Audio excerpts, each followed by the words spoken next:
Apa itu tenaga boleh baharu? Tenaga boleh baharu ialah tenaga yang diperoleh daripada sumber semula jadi yang boleh diperbaharui secara berterusan dan tidak akan habis digunakan. Antaranya contoh tenaga boleh baharu ialah tenaga solar, tenaga angin, tenaga hidro, tenaga biomas dan tenaga geotermal. Sumber tenaga ini mesra alam kerana menghasilkan pencemaran yang lebih rendah berbanding bahan api fosil seperti arang, batu dan petroleum. Oleh itu, tenaga boleh baharu semakin mendapat perhatian sebagai sumber tenaga utama pada masa hadapan. Kepentingan tenaga boleh baharu. Tenaga boleh baharu memainkan peranan penting dalam memenuhi keperluan tenaga dunia yang semakin meningkat. Penggunaan tenaga ini dapat mengurangkan kebergantungan kepada bahan api fosil yang semakin berkurangan. Selain itu, tenaga boleh baharu membantu mengurangkan pencemaran udara dan pelepasan gas rumah hijau yang menjadi punca perubahan iklim. Dengan penggunaan tenaga yang lebih bersih dan lestari, alam sekitar dapat dipelihara untuk generasi akan datang. Jenis-jenis tenaga boleh baharu. Terdapat pelbagai jenis tenaga boleh baharu yang digunakan di seluruh dunia. Tenaga solar diperoleh daripada cahaya matahari melalui panel solar, manakala tenaga angin digana menggunakan terbit angin. Tenaga hidro pula dihasilkan daripada penggerakan air di empangan dan sungai. Selain itu, tenaga biomas diperolehi daripada bahan organik seperti sisa tumbuhan dan haiwan. Setiap jenis tenaga ini mempunyai kelebihan tersendiri dan menyumbang kepada pembangunan yang lebih mampat. Kelebihan tenaga boleh baharu. Penggunaan tenaga boleh baharu memberikan banyak kelebihan kepada manusia dan alam sekitar.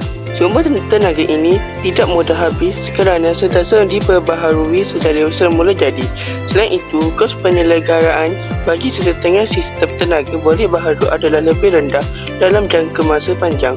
Penggunaannya juga membantu mengurangkan pencemaran alam sekitar dan meningkatkan kualiti udara.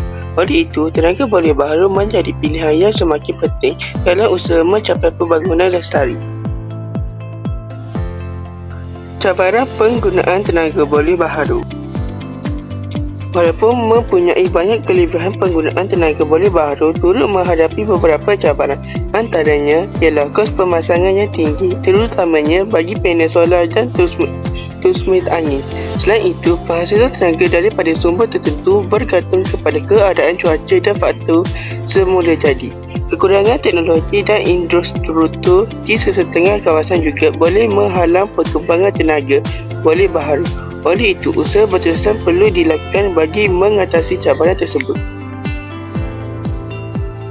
Peranan masyarakat dalam menyokong tenaga boleh baharu. Masyarakat memainkan peranan penting dalam menyokong penggunaan tenaga boleh baharu. Orang ramai boleh mengurangkan penggunaan tenaga secara berlebihan dan memilih teknologi yang lebih mesra alam. Selain itu, penggunaan panel solar di rumah dan pengamalan gaya hidup hijau dapat membantu mengurangkan kesan negatif terhadap alam sekitar.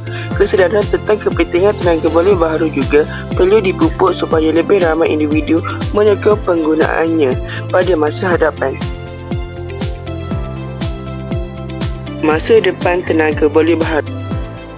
Masa depan tenaga boleh baharu kelihatan sangat cerah kerana semakin banyak negara mula beralih kepada sumber tenaga yang lebih bersih dan lestari. Kemajuan teknologi dijangka akan meningkat kecekapan sistem tenaga boleh baharu serta mengurangkan kos penggunaannya. Selain itu, pelbagai projek tenaga hijau sedang dibangunkan bagi memenuhi permintaan tenaga yang semakin meningkat. Selain sokongan kerajaan, sektor swasta dan masyarakat, tenaga boleh baharu berpotensi menjadi sumber tenaga utama dunia pada masa hadapan. Kesimpulannya, tenaga boleh baharu merupakan sumber tenaga yang penting untuk masa depan yang lebih lestari dan mesra alam. Penggunaannya dapat mengurangkan pencemaran, menjimatkan sumber asli dan membantu menangani perubahan iklim. Oleh itu, semua pihak perlu bekerjasama untuk menggalakkan penggunaan tenaga boleh baharu demi kesejahteraan manusia dan kelestarian alam sekitar.